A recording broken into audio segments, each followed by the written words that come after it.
Today, a lot of panels talked about nuclear issues, but very few talk about the peace issues.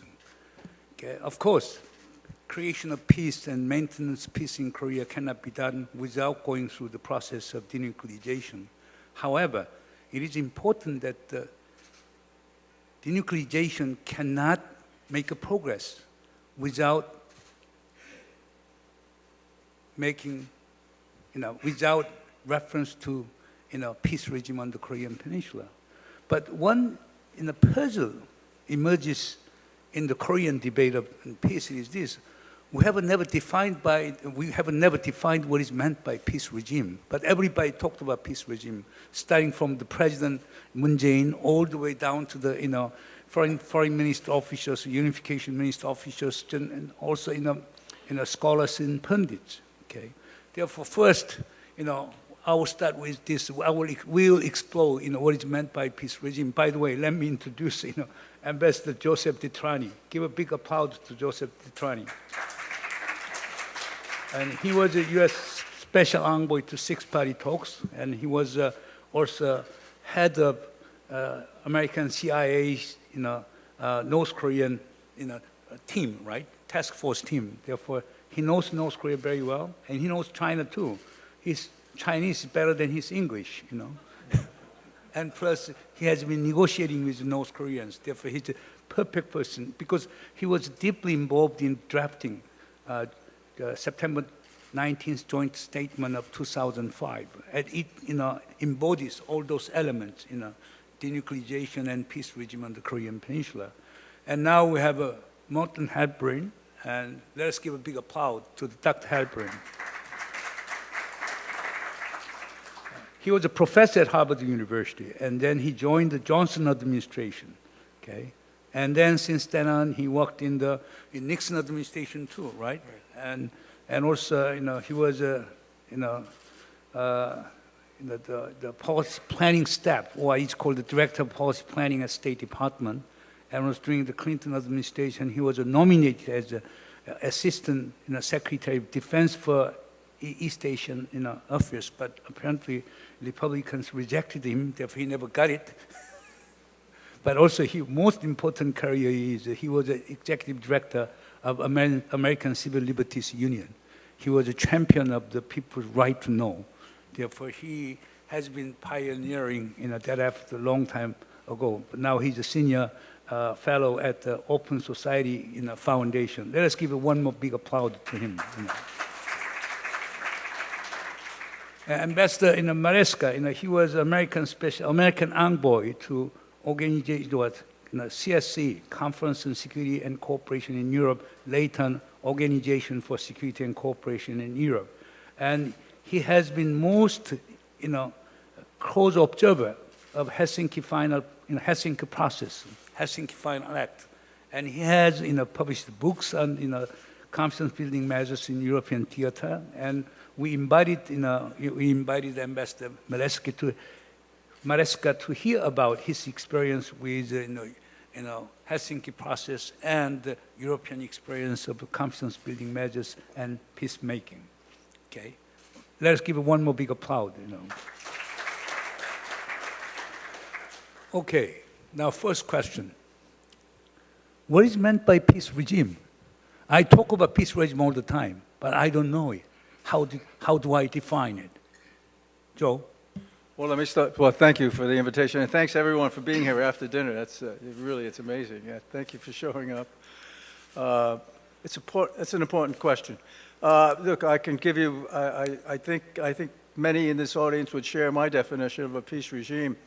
It certainly relates to resolving issues with North Korea and ensuring that inter-Korean relations are not only amicable, but they're on a solid footing in a movement towards eventual reunification. So a peace regime, look, the first thing obviously is we have to end the Korean War. That's why when the U.S. was talking about a declaration to end the Korean War, that's a strong statement to say, and we're moving towards a peace treaty to end the war, which would include obviously the People's Republic of China.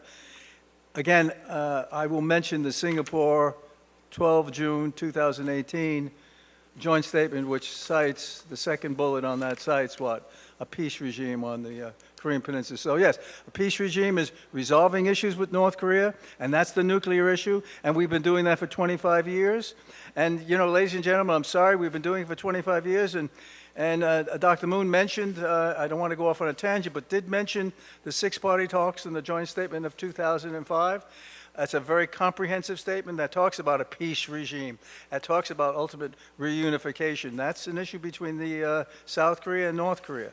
So, yes, we've been doing this, we've had progress, but the fact remains we still have issues. But I'll end on this note when I speak of a peace regime. We've never been closer. We've never been closer to getting a peace regime on the Korean Peninsula, I believe, than we are now.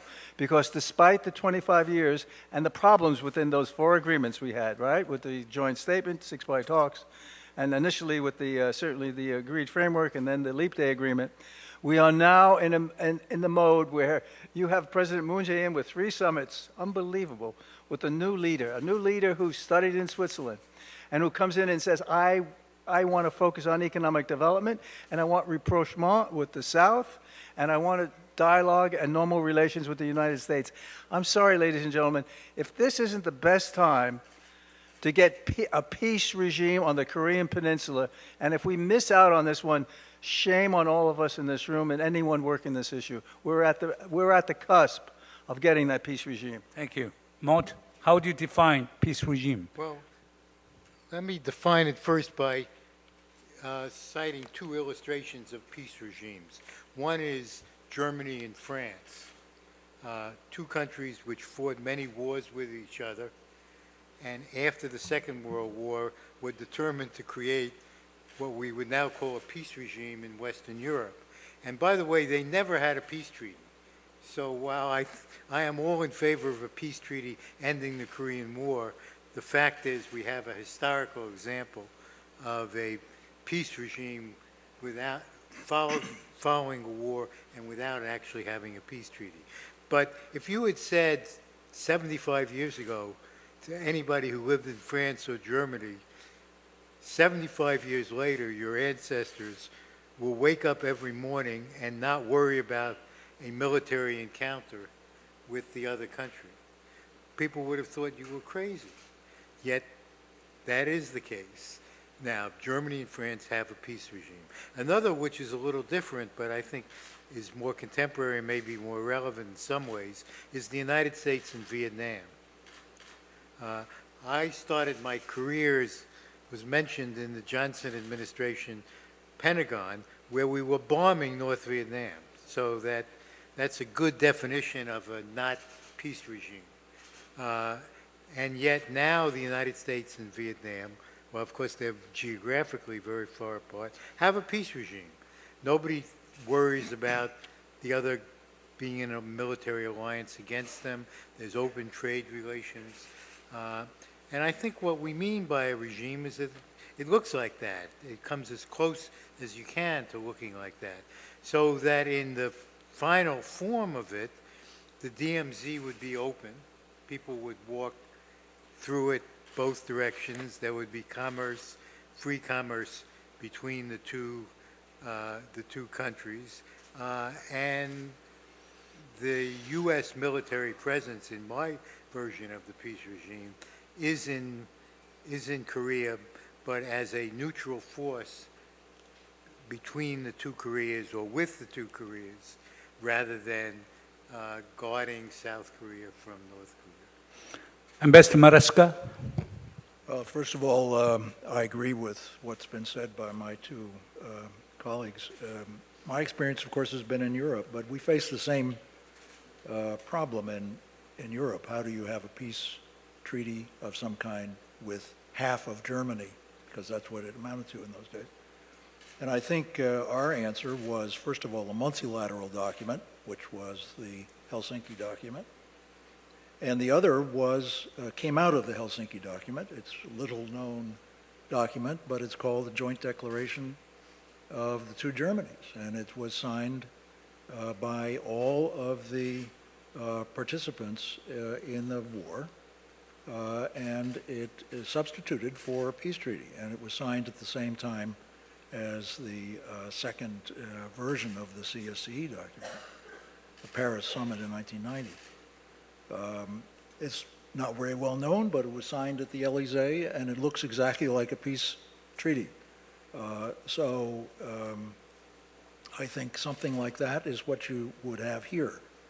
And I like to think that something like the CSCE approach could actually play a significant role here. I've been looking at this situation here for some years, comparing it with fascination. There's so many things that are similar, not the same words, but the situation is very similar to the situation we faced in Europe. And I think the time is ripe to take a look at that as a model. Not exactly the same, but mutatis mutandis, as we say. But, in international relations theory, according to international relations theory, international regime is defined as set of norms, principles, rules, and procedures around which expectation converge. Therefore, regime is required to regulate the patterns of behavior in certain niche areas, right? Then in the sense then the peace regime in Korea can be seen as a collection of treaties, accord, declarations, okay? And even joint statement, okay, that promote peace while suppressing conflict. Let us, we can put it in that way. Therefore, obviously then, as Joe, you pointed out, the peace regime can start with the end of war declaration. And as both of you pointed out, then that can evolve into some kind of peace treaty, okay? Or that can involve some kinds of multilateral security and peace assurance regarding the Korean Peninsula. Okay, having defined peace regime as such, what are required for the creation and solidization, the consolidation of peace regime on the Korean Peninsula? What are the prerequisites for peace regime? Sure. Let me just tell you, I think the prerequisite for a peace regime on the Korean Peninsula obviously is the movement towards resolving issues with North Korea. And we're in the midst of doing that with the summits of President Moon Jae-in and President Donald Trump, but certainly meetings with Xi Jinping and President Putin. But I do think that it's more than just having meetings. It's having, as I mentioned, a declaration and the Korean War. It's eventually having a peace treaty that formally ends the Korean War. It's establishing a set of protocols in regards to inter-Korean relations, the separation of families, whether it's Mount Kumgam in tourism, it's Kaesong, but it's the integration, whether it's a federation initially, with the ultimate goal, and you hear it from both sides, and it makes eminent sense of unification, coming together. So I think those are all the pieces that have to come together. But let me say the overarching piece that has to come together is resolution of the nuclear issue with North Korea, because that's the impediment for movement on all the other points. And it doesn't mean complete, verifiable resolution. It means, like in the Singapore joint statement of 12 June 2018, it means movement towards transforming the relationship with the United States. It means movements towards a peace treaty, a peace treaty to end the Korean War, and complete denuclearization of the Korean Peninsula. Simultaneous movement on all those issues, whether it's a liaison office moving towards normal relations with the United States, whether it's a declaration to end the Korean War moving towards a peace treaty that ends the Korean War, and whether it's complete denuclearization, which is movement, and you mentioned this in some of your meetings, and the North Korean leader Kim Jong-un presented this at Hanoi, whether it's movement on stopping, halting everything at Yongbyon, and movement with the dismantlement of the Yongbyon facility, and then moving on to others. So it's overarching. And we're on the path, I believe, to do that. And that's why a roadmap is necessary, all those elements. But, once you're on that path, once you have that roadmap and there's movement, and we saw this with the joint statement of 2005. I'm sorry I keep going back to that. Once you're on that path, you are moving towards a peace regime on the Korean Peninsula. Because inherent in that is no more missile launches, no more nuclear tests, no more confrontation, and ideally no more fissile material production, no more, if you will, a fabrication of nuclear weapons. And it's moving in the other direction. So as you said, Dr. Moon, I totally agree with you. It's a number of steps. And the first step is the one that's going to lead to an ultimate peace regime on the Korean Peninsula. But all those other steps are necessary. And as that moves in that direction, we literally do have a peace regime. But you don't have the comprehensive peace regime. One that's not, you want one that's not reversible, an irreversible one. That means normal relations with the North Korea. Embassies in Pyongyang, and in this case for the United States in Washington. It means the end of the Korean, it means all of the above, and then the inter-Korean relations kick in. It's a long process, but look, we have 25 years and we've had some success. And now we have this momentum. And it's exactly what you just said, Dr. Moon. We have the pieces, and certainly the commitment of a leader. When you have a new leader who's talking about rapprochement with the South, coming into Korean relations, how we have to come together and become one nation, and normalizing relations with the United States. My goodness, I think you're moving towards a peace regime. Again, we have to keep that momentum going, because in the past, we've walked away from agreements we had, to include the agreed framework, the joint statement of 2005, and the Leap Day Agreement, where we were on the cusp of having movement towards a peace regime, and because we had a hiccup, because something went wrong, whether it was uranium enrichment, whether it was verification, whether it was launching a rocket to put a satellite in orbit, we all walked away from the table. And that would be tragic if we did it again.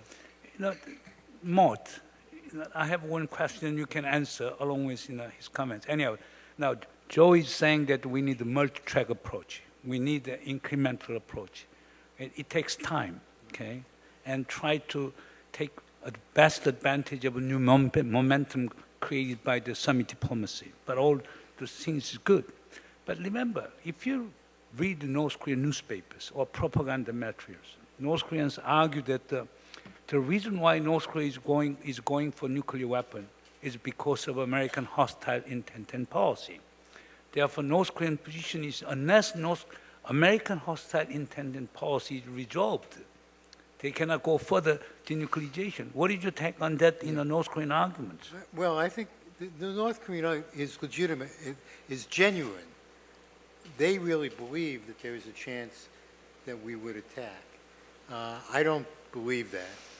I believe we have understood for a very long time that war is not an option on the Korean Peninsula. A war would be won very quickly by the Republic of Korea and the United States, but the consequences of winning it would be devastating.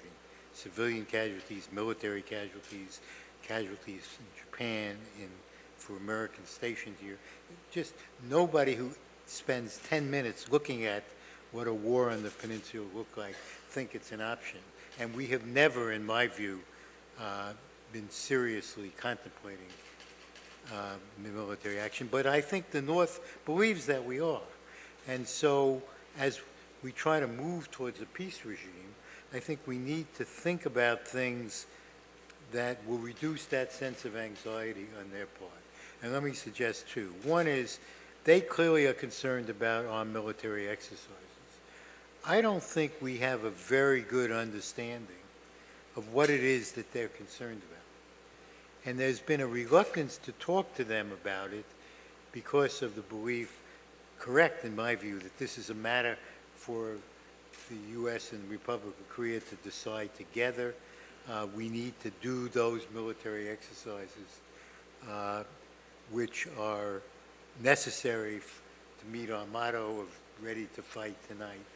But I've come to believe that there's space for conversation on this subject, which would help us to do two things. One is to understand better what exactly the North is concerned about. And secondly, to make clearer what we have agreed not to do and what we have not agreed not to do. Because I feel we're now at a moment, which we've been in many times in these negotiations, where we in the North disagree on what one or the other of us has agreed to do. And then they put a satellite in office and we say it's a violation of a missile ban. And they say, we always told you we were going to do satellites, and we say, we always told you we count them as missiles. And, you know, we all feel good, but it blows up the negotiations. I fear we're at that point now on joint military exercises, that we've committed to stop. We did that after the president, unfortunately, unilaterally announced it.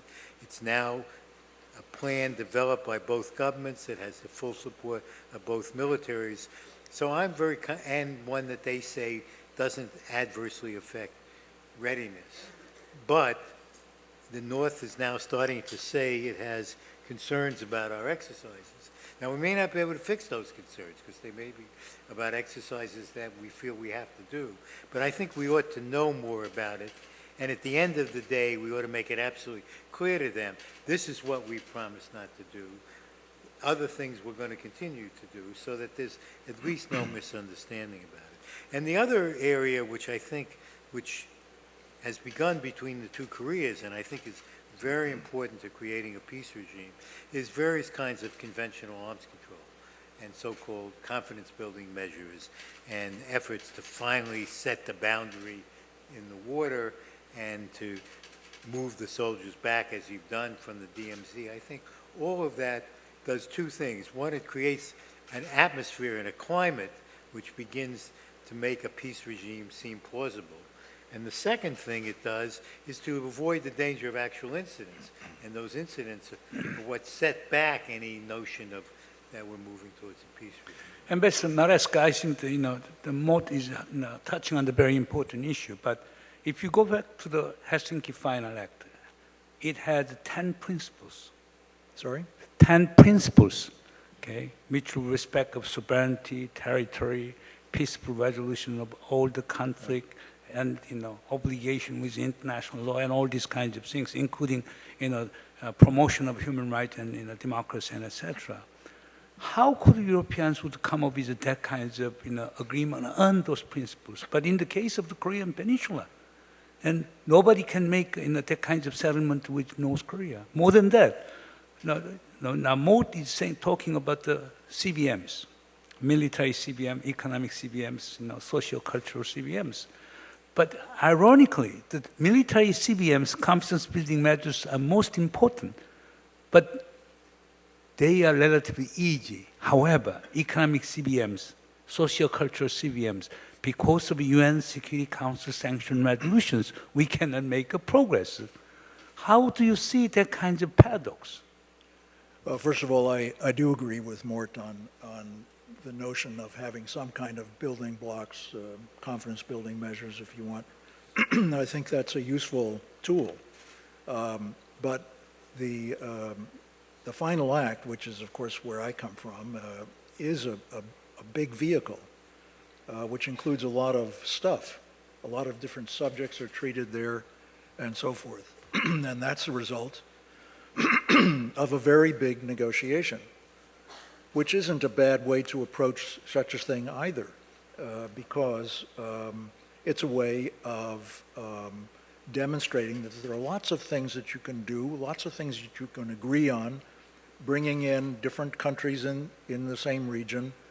It, at the same time, puts some pressure on the other negotiating party and provide some kind of building blocks that can be positive, like confidence building measures, for example. So in this situation, I think it's not an unreasonable way to go.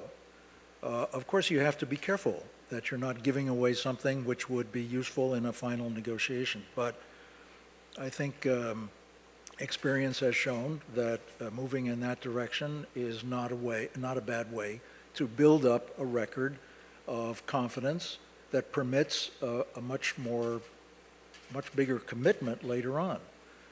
So I would be inclined to go for confidence building measures if that's a possibility. It's a low-cost item.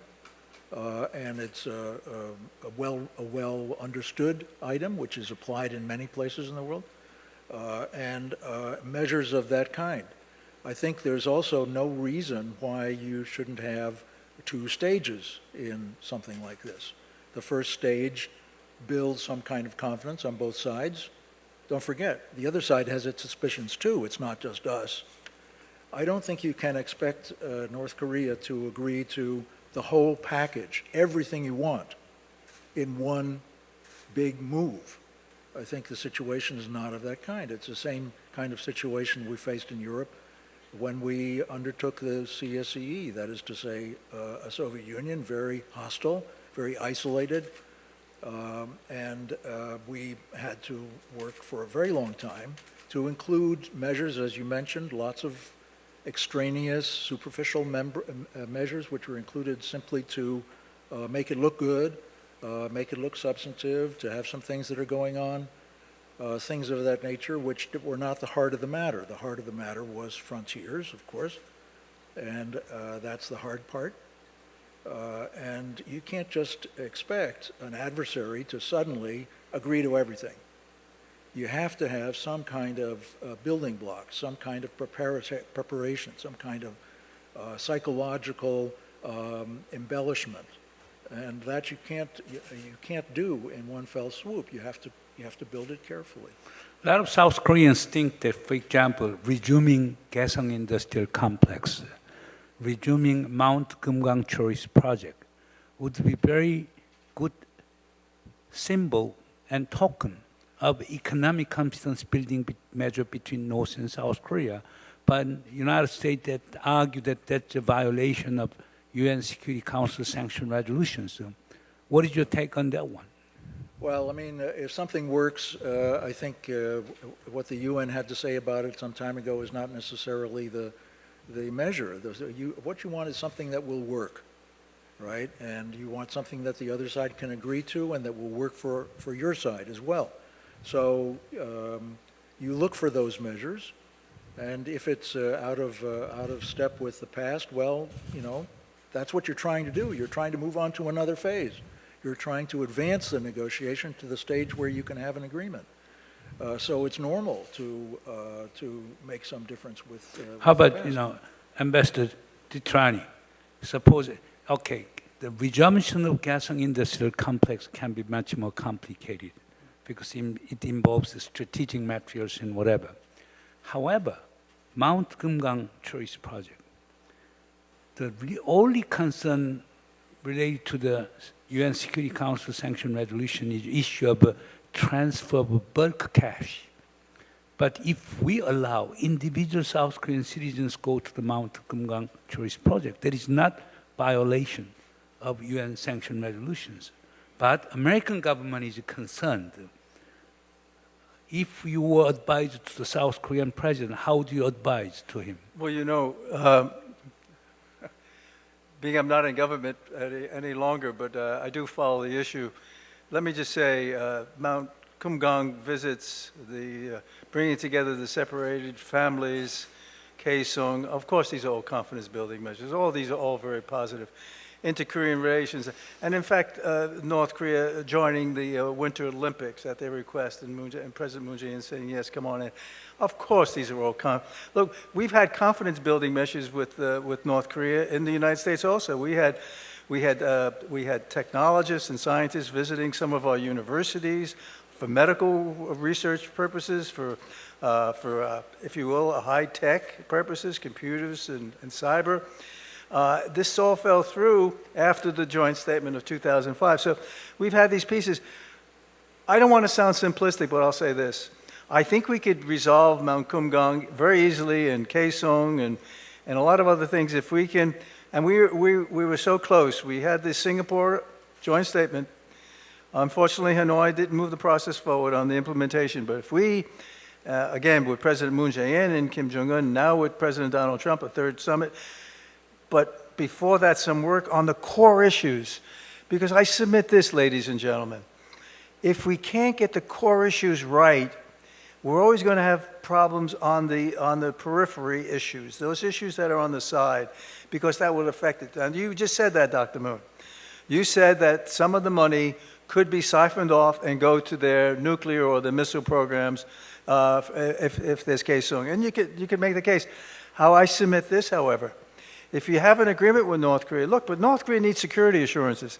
It's not that Kim Jong-un is sort of, and I believe he's made the strategic decision to reach out to the ROK in the United States and to focus on economic development. But for him, the cost for him to do that is to get rid of all his nuclear weapons and missile delivery systems. He needs security assurances. He needs to understand, and we did that with the joint statement of 2005, negative security assurances. We won't attack, invade using conventional and nuclear. But he also needs normal relations, diplomatic relations here, normal relations with the ROK. When you get an agreement in principle that that's the end state, the other pieces come into play. They come into play. So, and I think it's great if we can get those confidence-building measures going now, but I think we're so close to getting the core issues addressed with an appreciation that this is the end goal, and now we're moving towards it. And I think those other pieces, the peripheral ones, which are important, the confidence buildings, which are important, they will fall in place. I think we should keep our focus on that. Kim Jong-un came close. He's put Yongbyon on the table. He needs security assurances. He wants normal relations with the ROK. He wants it with the United States. And he needs that very dearly, an economic development assistance.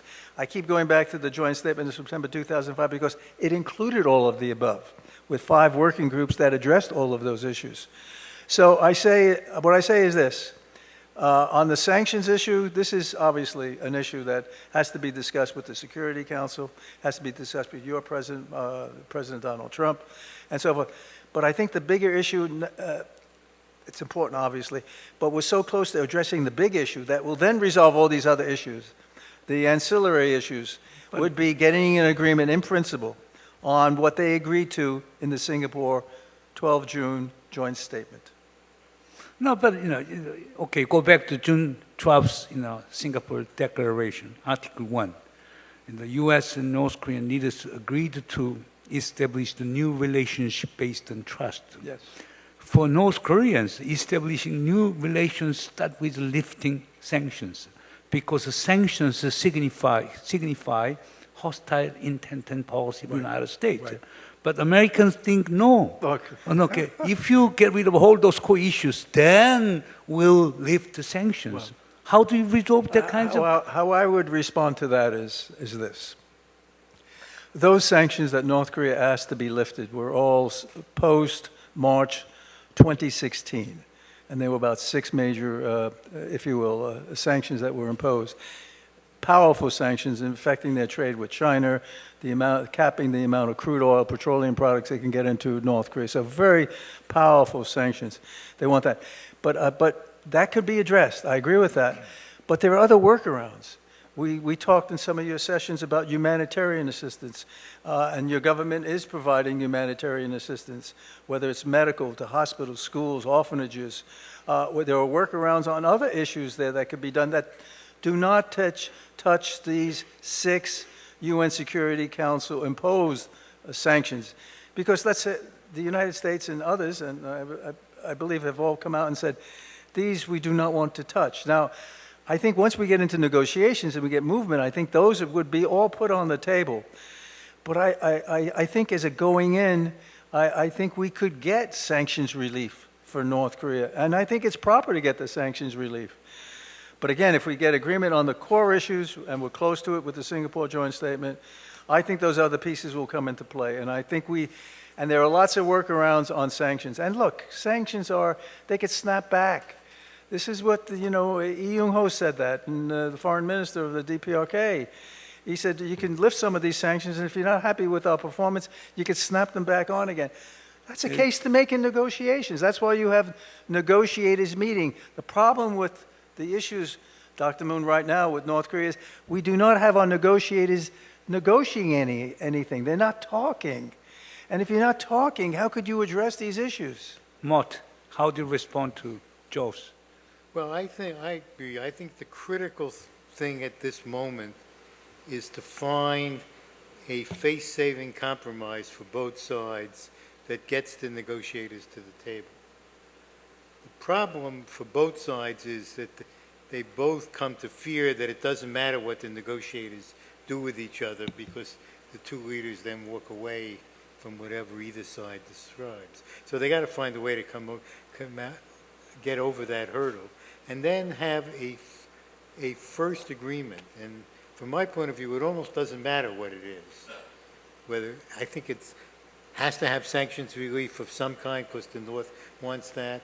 It's clearly got to have some substantial dismantlement of nuclear facilities because the U.S. government wants that. But I think once we get started on the process and something is actually being dismantled and some sanctions are actually being lifted and maybe there's an intersection, that the momentum will build up because both sides, both leaders in particular, and President of Korea as well, are fully committed to this process. Ambassador Maresca, when you talk of peace regime, and they should be parties to peace regime, in your view, how many countries should be involved in the creation of peace regime on the Korean Peninsula? It's just between North and South, or it's between US and DPRK, or it's among North, South Korea and the US, or North, South Korea, China, US, or six parties, whatever. What is your view on that one? Particularly given the example of Europe, it was multilateral, Altogether, I think there are 56 members of OSCE. First, let me just say I agree with Mort on this incremental approach. I think it's, in the circumstances, it's probably the only workable thing. How many countries should be involved? Well, my own feeling is that the bigger, the better, within reason. You're in a region here. The countries that are in this region are concerned. They're directly concerned. So they should be concerned with a peace agreement of this kind.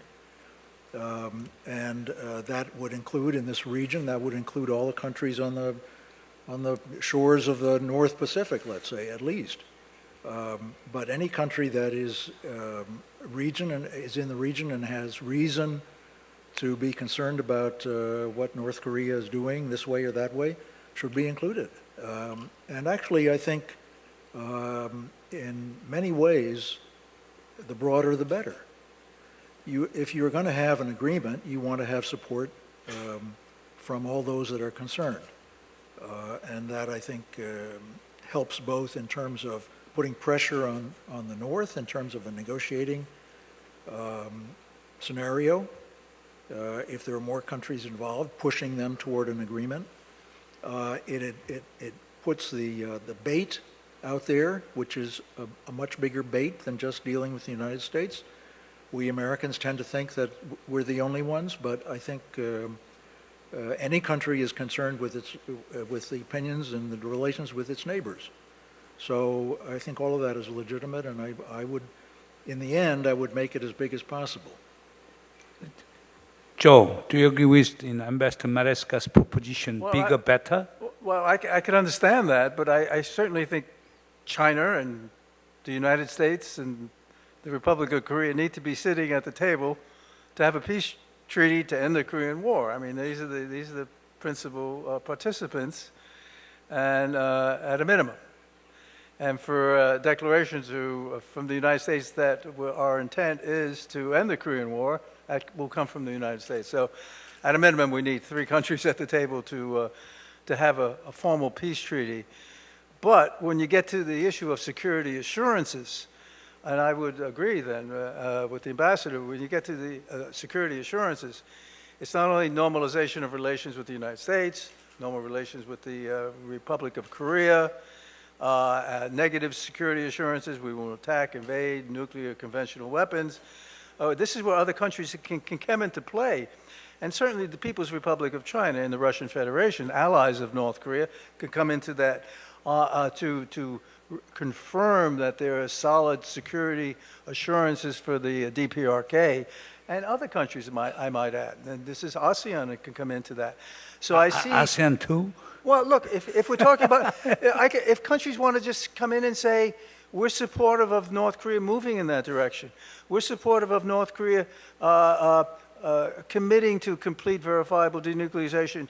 And, and we want to say, we want to interact with North Korea. We want to have foreign direct investments going to Pyongyang. We want your students to come to our country. I think those bilateral, multilateral agreements, even with ASEAN countries, would confirm the security assurances that Kim Jong-un and some others probably need, because they've been living in isolation, ladies and gentlemen, for decades. And it's only been since Kim Jong-un took over in 2012. Your formula is a US-DPRK bilateral and kind of assured by multilateral. There is bilateral, multilateral. U.S., the ROK with the DPRK for a tripartite. To formally end the Korean War. No China? And China with the peace treaty to end the Korean War. And then beyond that, with the security, as we move towards normalization, with the United States, the liaison office, the Republic of Korea you'll be doing a lot of things there, right? I mean, you're doing it now in the DMZ. Other countries that can weigh in and say, yes, we would like to interact with North Korea. We would like to have our, many of them have embassies already there. But there are more than 6 parties. More than, and I put that in the category of security assurances. I don't put that in the category of a peace treaty. I think the peace treaty... Okay, I understand. Okay, peace treaty, 3 or 4, okay? But the peace treaty, but the security assurance is more than 6. Well, you have a somewhat different view from his, No, I think it's a little bit different. I think the motto of the final... what is it called? Final act. Final act is we're going to end up with something like that. Helsinki final act, okay? Right. Yeah. Then we're going to have the Singapore final act. Right? I think that a lot of different documents are going to be drafted over time as part of this process. The peace treaty is clearly one. There may be a treaty of peace, friendship, and commerce that's open to whoever wants to sign it. There may be other things that are bilateral or multilateral. My guess is you're going to end up with treaties, declarations, agreements, a whole range of different documents for different purposes, and that different countries will sign. And one of them may be a very broad declaration about peace and friendship and security in the region, which is sort of open almost to anybody, and which, plays a role as part of a package of documents. But I think you want to find a way to bring into it any country that wants to be engaged and enable them to make whatever commitments they're ready to make to a peaceful regime. Ambassador. This is not known by most people, but there is a document in a safe in the Élysée Palace in Paris called the Joint Declaration of 22 States. Probably nobody here has ever heard of it. That is the peace treaty that ended the Second World War. And it was signed at the same time as the document, the CSCE document, which included all the CSCE participants. Not all of them were participants in the war, so they didn't sign the joint declaration. But that is the kind of peace agreement, peace treaty, if you want to call it that, which could come at the end of this kind of a negotiation. A separate document, a formal declaration.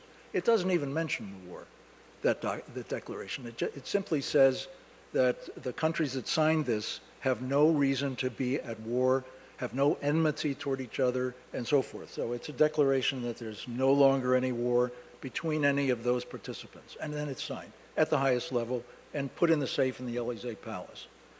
That is, most of the people in this room didn't even know exist. And I suppose that when the time comes, which is not right now, but when the time comes, something like that will be possible with North Korea. And other countries will sign it too, that feel that they are implicated in some fashion. And that, I think, would be the way to go, a very elegant way. It would have nothing to do with confidence building or measures for the future. It would just be a declaration. I saw that declaration with the German embassy in Paris. At the entrance, there's a big tower and all this Élysée declaration. By the way, we have about 10 minutes left. I will invite some comments and questions. They should be very short. We have only 10 minutes left. Please raise a hand. Yes, Kim Hyun-kyung. She's very famous, journalist because she has become the subject of most recent Korean Miss Media. She's a senior reporter and director general of MBC broadcasting system. 여기 마이크 좀 주시면. The user in the translator. 저 한국어를 잘합니다. Just wait. 조금 기다렸다가 예. 통역 받고.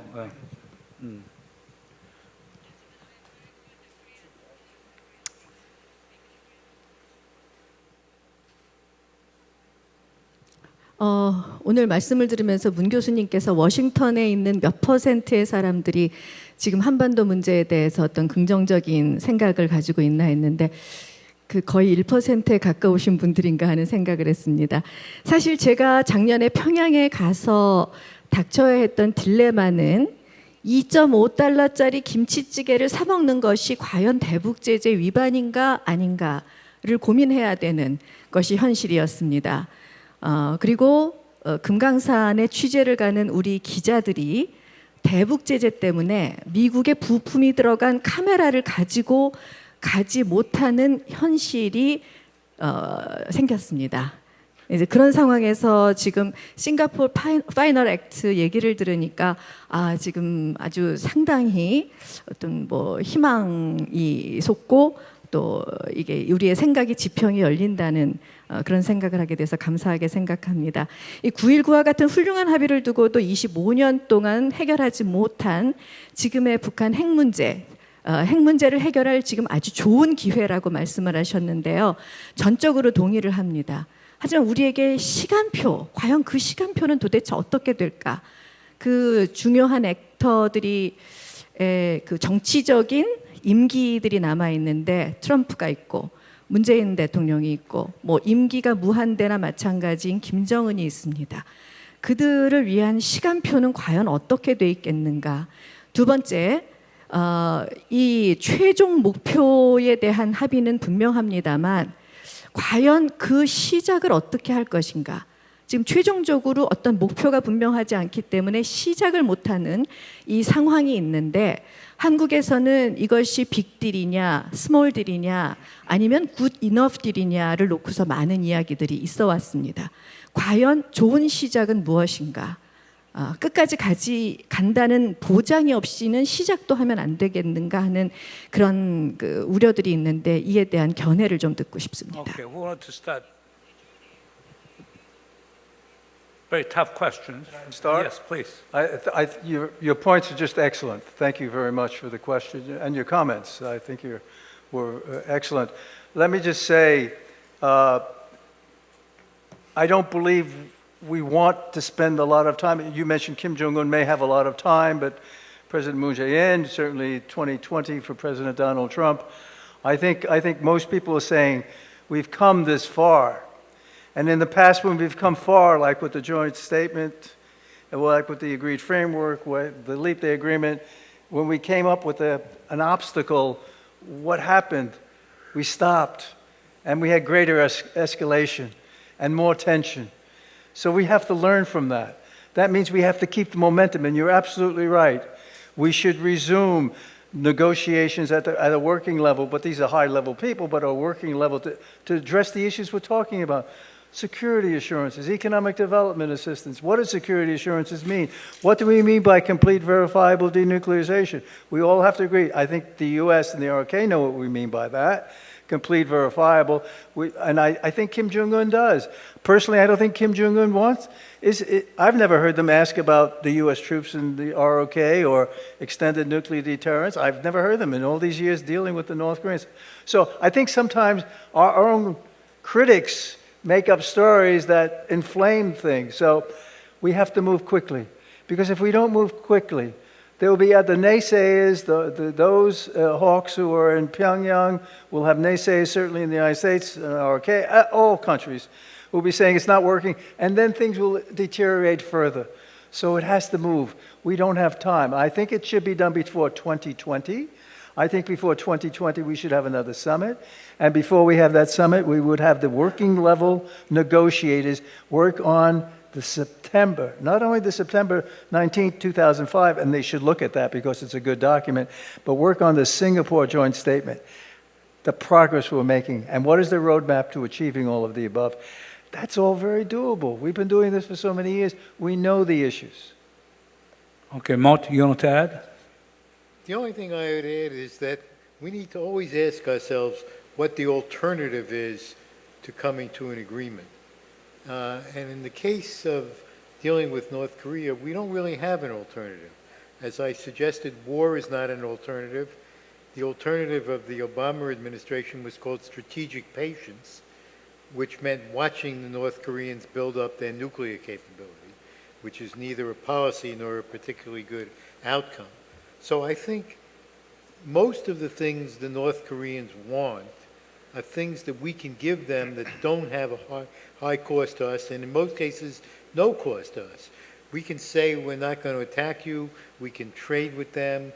The whole point of the embargo was to get them to the table to seriously negotiate. It has accomplished that purpose along with other things. But if we now press forward with the embargo to the detriment of being able to start a negotiation, we will have accomplished nothing because the embargo itself is not going to get rid of their nuclear weapons. Ambassador Maresca, no, nothing? I think that we can take one more. Yes, please. Tom Biersticker from University of Geneva, formerly at Brown University. He came all the way from Geneva. Thank you, Chung-In. I want to actually just take issue with something that you said, Chung-In, and normally I agree with you, so this is an unusual moment, but you said earlier, maybe provocatively, that because of UN sanctions, we cannot make progress. And I actually think the opposite is the case, because the extensive and diverse complexity of the sanctions measures provides a very rich menu of elements that can be used in incremental bargaining. So it's really not a choice between sanctions and negotiations, but really a question of how incremental sanctions relief can be used to facilitate the realization of a peace regime that you began this discussion with. And just a technical point, the UN routinely provides exemptions for the advancement of peace talks. And there's no reason why the UN Security Council couldn't offer sanctions exemptions for specific projects. The 1718 Committee can provide a legal determination for a specific exemption of existing sanctions measures, and this can proceed. And interestingly, in this case, both Russia and China support partial sanctions relief. So here's an instance where we don't have an example of gridlock in the Security Council. But just a comment. Now, just let me just respond to you very quickly. That, for example, we have two barriers to the inter-Korean economic confidence building measures. One is the United Nations Command. We should get the permission from United Nations Command to cross the military demarcation line. UNC is very tough. UNC is not under the United Nations, but it is under the Joint Chief of Staff of the United States of America. Therefore, if American government is committed to the continuing sanctions, then we cannot cross the DMZ. Nothing can be done. And second, yes, if you look at those 5 UN Security Council sanction resolutions since 2016, there are no provisions that limit economic transactions with North Korea on the people's livelihood. China is still trading with North Korea, even though the size has become much more smaller. But what is the American position? Okay? For example, America has been opposing, for example, at the Pyongyang summit in September, North South Korea agreed to have reunion of separate families and a permanent, the reunion in Panmunjom, and also particularly virtual reunion of, separate families. It took more than 6 months to get permission from Sanction Committee. In other words, there are all kinds of sabotages regarding inter-Korean economic, socio-cultural CBMs, even including humanitarian assistance to North Korea. Therefore, I think Director Kim made a good point. Okay, we Koreans, South Koreans, go to Pyongyang and to buy just $3 cold noodle, and then we are paying American dollars. Wow, am I violating UN Security Council sanction resolution? Therefore, another important point we should keep in mind is this: I have been talking this with American officers in Washington, even in Seoul too. The United States really fall trap into the whole this sanction for the sake of sanction. They are kind of sanction mania. Okay? Sanctions can be effectively and wisely and strategically used in order to alter North Korean behavior. Sanction is means of compelling North Korea to alter its behavior, but sanction can be very smart way of changing North Korean behavior even voluntarily. But the United States is not thinking on that one. Okay? There is a complete preoccupation with the sanctions. I'm sorry, I'm moderator, but I'm making that point. But I'm telling from the practical point of view, you know. If I may. Okay, if I may, please. I appreciate the comments, and I share those views. I think they're right on the mark. And I understand what you're saying, Dr. Moon. I do understand. But I think there would be some who are working sanctions in the United States who would say, these are strategic sanctions and they are biting. And that was one of the reasons possibly why Kim Jong-un felt it was time now, let's say, you know, to get the pressure off. And that's why these were mentioned in the Hanoi summit, rather than normalization of relations and a peace treaty to end the Korean War. It was lifting the sanctions because they are biting. So some would make that other, and you've heard that other case from many other people. But I think the overarching issue is get our leaders to come to agreement, working these, come to agreement and say, let's lift those sanctions. Let's get the workarounds going. Let's ensure that we get the humanitarian aid in there. That's leadership decisions, and that could be done. And I think we're close to doing that. No, but let me just add one more point. I'm sorry, I'm violating rule of moderator. But if you go to Washington, there are two paradigms. One paradigm is crime and punishment. John Bolton is the champion of crime and punishment. In the B.F. Skinner's model of positive reinforcement, I would say that President Trump belongs to that paradigm, that school. Okay? Therefore, in dealing with North Korea, if you stick to the crime and punishment, North Korea will never change. Okay? In Korean, there is a Korean proverb called the so-called blue, green frog, who never listened to his parents or their parents. If we say that the green frog, you go to east, and they would go to west. If you use sanction only, then North Koreans will be showing extreme hostile and counterproductive behavior. But if you use Trump type of positive reinforcement, things can be different.